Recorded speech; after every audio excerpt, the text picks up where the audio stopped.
Oh, uh-huh. Mm-hmm. Oh, do you get the same problem? Do you get the same problem as this? Ever since the first lockdown, early last year, my hair seems to have done nothing but grow, and every time I look I need a shave and my hair's always all over the place and it sticks up and I don't care anymore. Hi everybody, hi YouTube, Brian James at Make the 4/3 guy with you here once again. Nice to see you all. Have you noticed it's a little bit like, my videos are a little bit like buses. You wait for ages and there's none, then all of a sudden 3 come together. Well, tough, this is the way we are. Good to see everybody. Why have I done 3 together? Well, basically I haven't. I recorded a couple of review videos before I went away, but I decided I was going to take the advice of you good people, because a lot of you, after I posted my Lost My Mojo video, told me to take some time out, not to get burnt out, just to give myself some me time, go and enjoy myself and come back to the channel again when I was in a better frame of mind, which I've done. Unfortunately, that's caused me to start another channel. Typical, isn't it? But I started another channel while I've been away, which is on caravanning, and I did sort of mention that on a video, just there's a link above, from a week or 2 back, and I didn't know the name. It's called Chatting Caravans. It's basically a vlog on caravanning.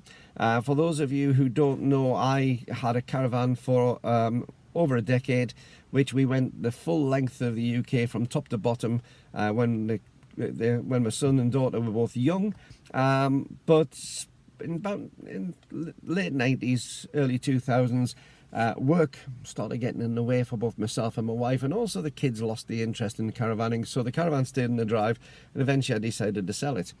Well, as you know, recently I've turned 60. I managed to get some pension come through from the RAF and from the local authority where I used to work, so I suddenly got some money in hand to buy myself a car and to buy the caravan.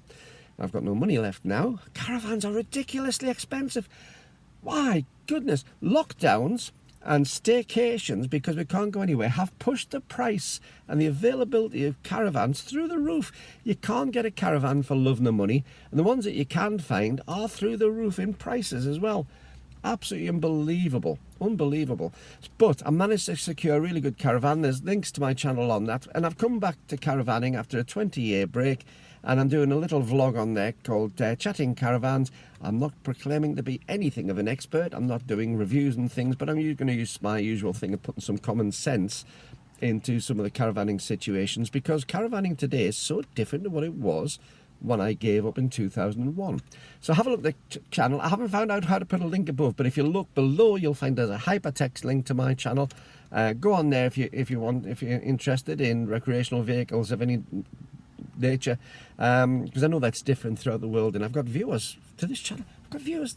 From all over the world. Great to see you, because it's places I could only dream about going, and you people are living there. If it possibly won't be relevant to you, but if it is any sort of recreational vehicle sort of thing, have a look at the other channel, get under there, give us a subscribe and a like if you would. Even if you don't like it, give us a thumbs up, it helps go.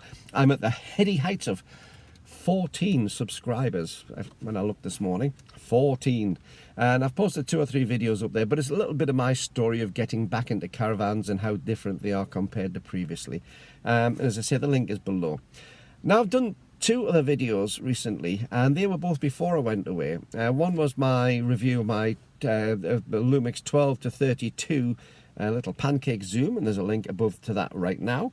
So I posted that as soon as I came back in the middle of last week from being away on our first trip in the caravan, because I did the editing while I was away. And also yesterday, I think it was it yesterday or the day before? I think it was yesterday.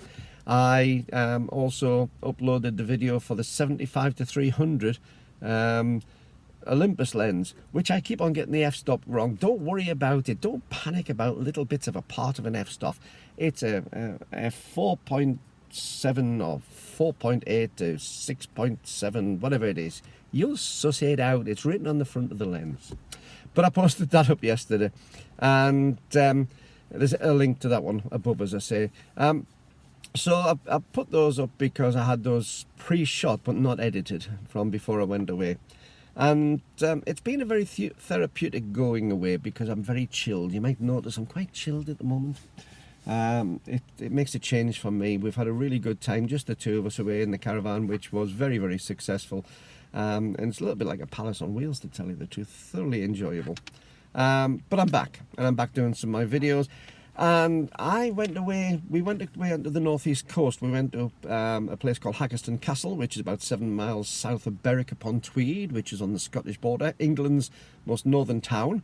Where we keep hold of it, keeps on changing, a little bit like Carlisle was as well, where I live. It's a little bit sort of 1 minute is Scotland, the next minute it's England, and there've been wars over it for centuries.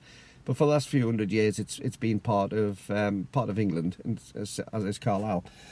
I also caught a cold. Why is it I get cold as soon as I go off doing something I enjoy? Never mind. So we went up there. I went to Bamburgh Castle and to Sea Houses. Now, Sea Houses, fabulous place. If you haven't been to the northeast coast of England, it is a beautiful coastline. I used to live up there when I was in the Air Force, just outside a place called Alnwick, which we also went to on these travels. And I've done a small video which I'm going to be posting in the next couple of days, which basically on that one is, whoops, the sun's just starting to come down through the trees, so you'll see the lighting change. I would say it's a photographic style that I've chosen, but it's not. It's just the sun going down because it's that time of day. I used to live up there, and it is absolutely stunning. The beaches are golden yellow beach, golden yellow sand, and it really is a nice place to be. So we had a nice time up there, and I shot some video at Sea Houses, and this is where we come into it. This is not clickbait. It is bait. You'll find out what sort of bait in a few moments, but this is not clickbait. It's fish bait. So basically what happened is I went across there, I took my GX8, absolutely wonderful, my little 40 to 150 Olympus lens, my MSC lens, the R design lens. Took that with me as well, and also my 12 to 60 Lumix, and that was great. Thoroughly enjoyed it. I also had my 14mm f2.5. Now, if you remember, I did a video on the 14mm f2.5, which is a link above. I borrowed it from a friend, Jerry, and was so impressed with it, I went out and bought the lens myself. And I can tell you, actually, you might be wondering why I'm giving my lens away, because I am. I'm giving my lens away to the first person who can come and claim it. Why am I giving my lens away? Is it not very good? Well, quite the opposite, actually. How do I put this? My review wasn't accurate enough. It is a far better lens than I was saying in my review. I absolutely adore it. It's a wonderful lens. It's got a great quality about it. You know, there are shortcomings in any lens, but for the price of the lens, it was absolutely superb, and I really, really do recommend it. And but mine is going for the first person who will come forward and claim it.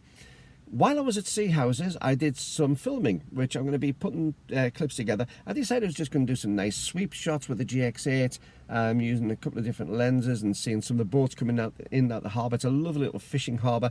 They do boat trips out to the Farne Islands, to Lindisfarne and Holy Island. Absolutely superb. So if you do get the chance to go to Sea Houses, if you've never been, it is well worth visiting in the UK, up in the northeast coast. And I just got some fish and chips. Chips for my American viewers are not potato crisps, as we'd call them over here. Those sort of flat pieces of deep fried potato. Chips are sort of super thick, super sized French fries. That's what chips are to the Brits. So fish and chips is battered fish with these big chunky, what you'd call French fries. We still call those French fries. They're the little tiny things. Well, these things are sort of half an inch square and long. They're wonderful. And that's fish and chips for us. Really good. Well, I had my fish and chips, and I put those down on the top of a bench that there was there, right in the harbour. It was wonderful. And put my camera bag down while I changed my lens, because I was putting my 12 to 60 on instead of my 75, instead of my 40 to 150.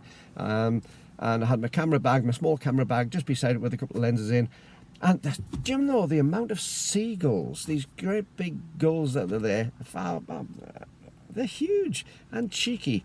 And one decided it was going to come down and try and steal my fish. Well, I managed to bat it away, but as it did so, it caught my camera bag, swung it round, twirled it round on the table. They came that close. Didn't get my fish. They did not get my fish or my chips. But they did knock my camera bag around, and as they did that, I just watched my 14mm roll out the camera bag, roll off the back of the table, bounce off the harbour wall, and go into the water. So it's not clickbait, it's something like fish bait now, because it's there to attract the fishes. So if you would like a free Lumix 14mm f2.5, all you have to do, first come first serve, just retrieve it from Seahouses Harbour. You will find it if you go to Seahouses Harbour. You've got the main jetty which goes up on the left hand side. All you have to do, the first yellow set of steps, just go down the bottom of there, round about that area on the bed, you'll find it. Now I'm not totally sure how good the weather sealing is on the 14mm to see if it will actually take 20 foot, 30 foot of seawater. I have a feeling it may not. But if you are so inclined, there is a free, first come, first serve, 14mm f2.5 Lumix lens at the bottom of Seahouses Harbour as bait for the fishers. Never mind. I'll have to buy another one now, won't I? There it goes. So, I thought I'd just let you know. There's a few days away, because it was really good. We're back to normal. As I say, hopefully I'll have a few shots from that amble trip to see a bit of the northeast countryside. I took a few stills there as well, so just to throw up. They're in happy snapper sort of mode. So on there, I'm going to leave you, as I say, chill, enjoy your rest of your weekend.